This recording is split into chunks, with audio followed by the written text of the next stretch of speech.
When you stand at the edge of a grave, watching the casket of someone you have loved for decades disappear beneath the soil, life becomes painfully simple.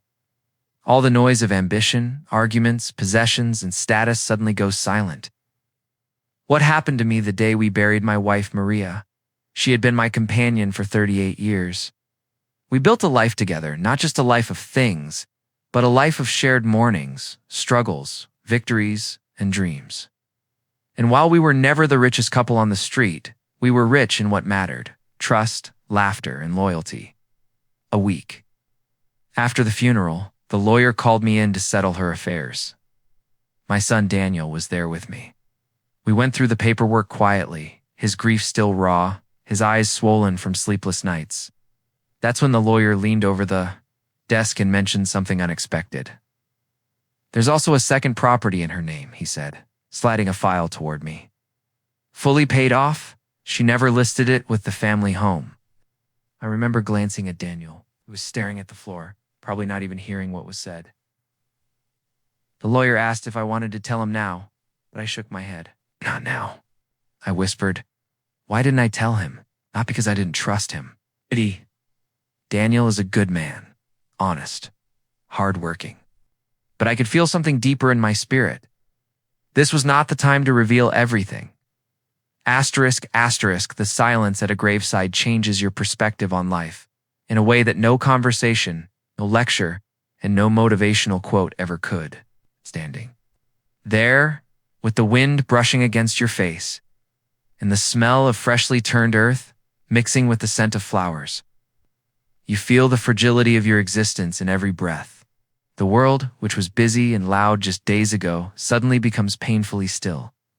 You begin to notice things you never noticed before: the way the air feels heavier, the way time seems to move slower, the way every voice sounds softer, as if the world itself is whispering out of respect for the moment. It is in that stillness that your heart is confronted with truths you might have ignored when life was moving too fast. You realize that we spend so much of our lives chasing things that, in that moment, no longer matter. It's the job title, the new car, the big house, the social approval. None of it has a place at the graveside. The only currency that seems to matter is the love you gave and received, the lives you touched, and the legacy you left behind. You think of the arguments you held on to for too long, petty offenses that took up too much of your energy, and the opportunities to speak kindness that you let pass by because you thought there would always be another chance. At a graveside, there is no illusion of another chance. Every second is final, every word unchangeable, every action irreversible. And that realization shifts something deep inside of you. You see the people standing around you, some crying, some staring blankly, some holding on to each other tightly. And you understand that we are all bound by the same fate one day. Our name will be the one whispered as people gather in a place like this. It is a sobering thought, but not one meant to inspire fear. Rather, it is an invitation to live differently. It makes you think about what you have been prioritizing and whether those priorities will matter when your time comes. The graveside teaches you, without words, that life is not as long as you think it is, and that the moments you waste cannot be retrieved. As you stand there, you recall memories of the person who is gone, the laughter, the little habits, the way they said your name, the comfort of their presence. You don't remember the gifts they bought you or the financial contributions they made as much as you remember the way they made you feel. That alone is enough to rewrite your definition of success. The truth hits you that the people you love need more of your presence than your possessions, more of your attention than your ambition. The graveside doesn't condemn ambition, but it puts it in its proper place. It reminds you that no achievement in the world will be worth it if you sacrifice the relationships that truly define your life. And while you are standing there, you realize how fragile the connections between people are. One day someone is in your life, and the next day they are only a memory. You understand why forgiveness matters more than winning an argument, why generosity matters more than accumulating wealth, why kindness matters more than proving you are. Right. The graveside whispers the truth that life is fleeting, and the moments that feel insignificant now will one day be the treasures you wish you could hold on to. You find yourself making silent promises. You tell yourself you will call people more often, that you will not leave words of love unsaid, that you will not let pride rob you of reconciliation. You tell yourself you will notice the little things, like the way the sunlight comes through, the kitchen window in the morning, or the way a loved one's laughter sounds after a long day. You will stop rushing through life as if the goal is to get somewhere, and instead start living as if the goal is to be fully present in the moments you are given. The graveside strips away your excuses. You can no longer pretend that there will always be more time. You see the futility of waiting for the right moment to do what matters most. That silence teaches you that every day you are given is a gift, not a guarantee. You start to measure your days differently, not by how much you got done, but by how much you've lived in alignment with the values that will still matter when your own time comes. There is a kind of clarity that only comes from loss, clarity that reshapes your vision for your life. You begin to notice the beauty in people more, the fragility in their smiles, the unspoken struggles they might be carrying. You start to listen more deeply, speak more gently, and love more intentionally. The graveside has a way of humbling you, reminding you that all the pride, the ego, the sense of control you carry are illusions. At the end of it all, you will leave behind everything you own, but you will leave behind the impact of how you lived in that stillness. You remember conversations you had with the person you lost. You remember their dreams, their regrets, their advice. You think of the things they said they would do one day but never got the chance to. And it pushes you to stop waiting for life to become perfect before you pursue the things that matter to you. You feel an urgency, not the kind that stresses you, but the kind that wakes you up to the reality that your time is precious. And as you walk away from the graveside, feel both the weight of grief and the lightness of newfound clarity. You know you cannot bring back the one you have lost, but you can honor their life by the way you choose to live yours. You can love more deeply, forgive more quickly, and give more freely. You can choose to make the days ahead count, not by their length, but by their depth. The graveside changes you if you let it. It is not just a place to mourn, it is a place to awaken. It is where you realize that you have been entrusted with the gift of another day, and with that gift comes the responsibility to live it in a way that matters, because you never know how many more you will have. Grief can cloud judgment and provoke impulsive decisions in ways you don't expect until you are in the middle of it. When loss comes, it does not just affect your emotions, it affects the way you think, the way you perceive reality, and the way you make choices. You might believe you are being logical, but grief has a way of slipping into your reasoning, distorting it, making you act in ways you would not under normal circumstances. It is like walking through a fog. You can still move forward, but your vision is blurred, and you are not fully aware of the obstacles ahead. In those moments, people often rush into decisions because the pain inside them demands some form of control or resolution. It is almost as if your mind wants to escape the weight of loss by doing something, anything, that feels decisive. Yet those quick decisions are often made with emotions at the steering wheel, not wisdom. In the days and weeks after losing someone, the emotions come in waves: sadness, anger, confusion, even guilt. Each of these emotions has the power to sway your thinking in different directions. Sadness can make you give away things you might later wish you had kept, simply because the sight of them hurts too much at the moment. Anger can push you to cut ties with people you think failed you, even if those relationships could have been restored. Confusion can lead you to sign papers you do not fully understand, or agree to arrangements you have not truly thought through. And guilt can cause you to overcompensate, promising or giving away more than you should, just to quiet the voice inside that says, you could have done more while they were alive. The danger in grief is that your decisions can be final while your emotions are temporary.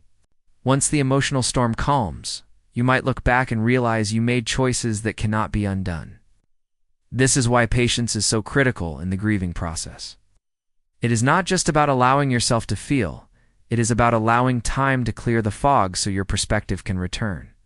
A decision made in a moment of emotional turbulence might not align with the values you live by when you are thinking clearly. Grief also has a way of shrinking your world. It makes you focus intensely on the pain in front of you, often blinding. you to the bigger picture. You can become consumed with the desire to fix something immediately, to create a sense of closure or control that loss has ripped away from you. This is why some people make drastic changes, selling a house, moving to a new city, cutting off relationships, or giving away possessions because it feels like movement, and movement feels like progress. But not all movement is progress. Sometimes it is just running in the wrong direction. The mind in grief also tends to interpret situations through the lens of loss. People's intentions can be misunderstood, words can feel sharper, offers of help can be misread as pity. This can lead to unnecessary conflict or mistrust, which further isolates you. And isolation is dangerous because it leaves you with only your own clouded thoughts to guide you. Without the counsel of trusted voices, the chances of making an impulsive choice increase. There is also a hidden pressure that comes during grief, the pressure to act quickly, either because of legal matters, financial needs, or family expectations. When someone passes away, there are often many loose ends to tie up, and while some require immediate attention, not all do. But in the midst of sorrow, it is easy to treat every matter as urgent. You may convince yourself that resolving everything right now will somehow lessen the pain, when in reality, it might just multiply it later. Grief can also awaken unresolved tensions within families. Disagreements about inheritance, property, or even funeral arrangements can stir emotions that lead to words or actions you regret. In moments like these, impulsive decisions are often fueled not only by grief, but by pride, resentment, or old wounds that surface. This is why self-control becomes more than a virtue.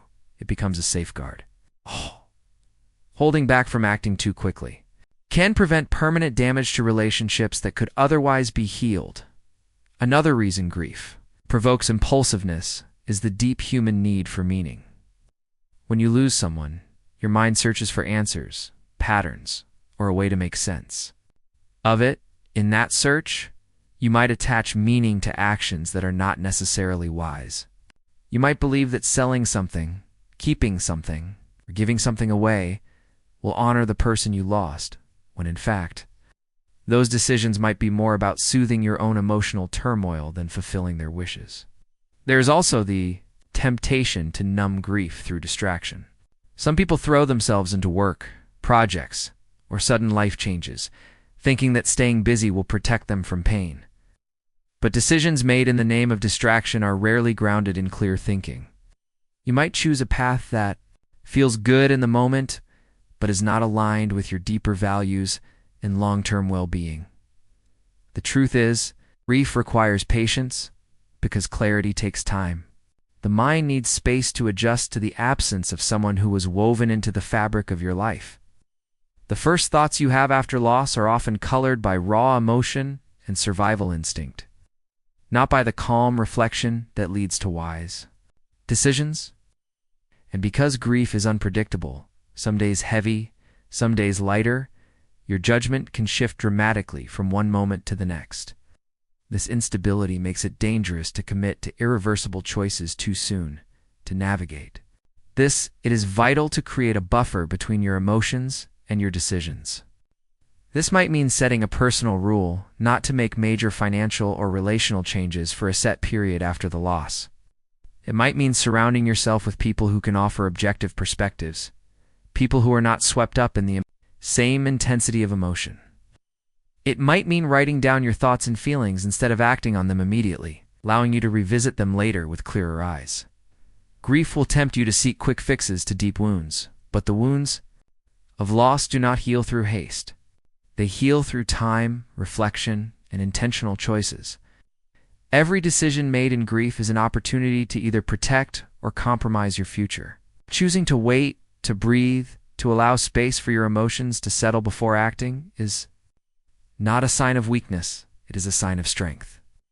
It is the recognition that while you cannot control the loss, some truths must wait for the right season to be revealed, because timing has a way of shaping the impact of information. The same fact, spoken at the wrong moment, can cause confusion, pain, or even harm, while that same fact, delivered at the right time, can bring clarity, healing, and hope. Truth is not just about accuracy. It is also about discernment. Life is filled with situations where you know something that could change someone's perspective or affect their decisions. But wisdom tells you to hold it close until the conditions are right. It is not about secrecy for the sake of control. It is about protecting the meaning of the truth until the person who needs to hear it is ready to receive it. Some truths, if revealed prematurely, can be misunderstood, undervalued, or even weaponized by those not in the right state of heart or mind to handle them. Timing matters because people process information through the lens of their current emotions, beliefs, and circumstances. If someone is in the middle of deep grief, anger, or fear, the truth might feel like a burden instead of a blessing. They might misinterpret your motives, question your sincerity, or reject the very thing that could help them later. This is why waiting is not a sign of dishonesty, but a sign of care. It is an acknowledgement that the truth is powerful, and like all powerful things, should be handled with responsibility. When you choose to wait before revealing something important, you are not avoiding the truth. You are preparing the ground for it to be received. Just like a seed cannot grow in frozen soil, truth cannot take root in a heart that is hardened by pain or distracted by chaos. The right season is not just a matter of days or months. It is a matter of readiness. Sometimes that readiness is emotional. The person needs to heal or calm down before they can listen. Sometimes it is mental. They need time to understand the bigger picture. Sometimes it is situational. The right environment has to be in place so that the truth can produce its intended effect. There is also a sacredness to certain truths that requires protection. Some truths are tied to deep emotions, personal legacies, or the memory of someone we loved. To reveal them casually or in haste would be to strip them of their weight and beauty. Holding them for the right moment allows you to present them in a way that honors their meaning. It allows the recipient to connect with the truth on a deeper level, rather than treating it as just another piece of information in a busy day. In relationships, the timing of truth can make the difference between building trust and breaking it. If you rush to share something because you feel pressure, you might unintentionally cause harm. If you delay with wisdom, you can preserve trust by ensuring that the truth is shared in a way that is constructive, not destructive. This requires patience, self-control, often the courage to resist the urge to get it off your chest simply for your own relief. The test is whether your timing serves the other person's growth and well-being, not just your own sense of release. The discipline of timing also protects the truth from being overshadowed by competing emotions or distractions. If someone is going through a crisis, even if your truth is important, it might be drowned out by the noise of their current struggle. They may nod, acknowledge you, and then forget or misinterpret what you said. But when the storm passes and their mind is clear, that same truth can be heard, remembered, appreciated in a way that changes their life. Another aspect of waiting for the right season is that it allows you to fully understand the truth yourself. Sometimes in the heat of a moment, you may know something but not yet grasp its full significance.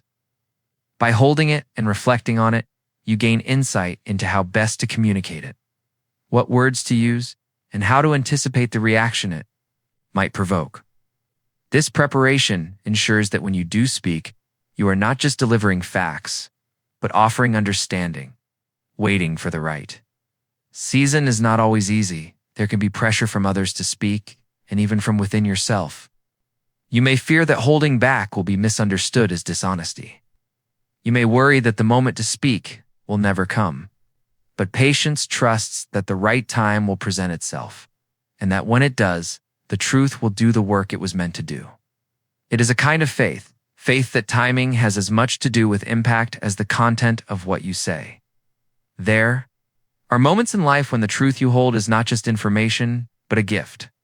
And like any valuable gift, you do not toss it into someone's hands without thought. You wrap it carefully, you choose the right moment to present it, and you make sure the person is ready to appreciate it. This readiness might come after healing,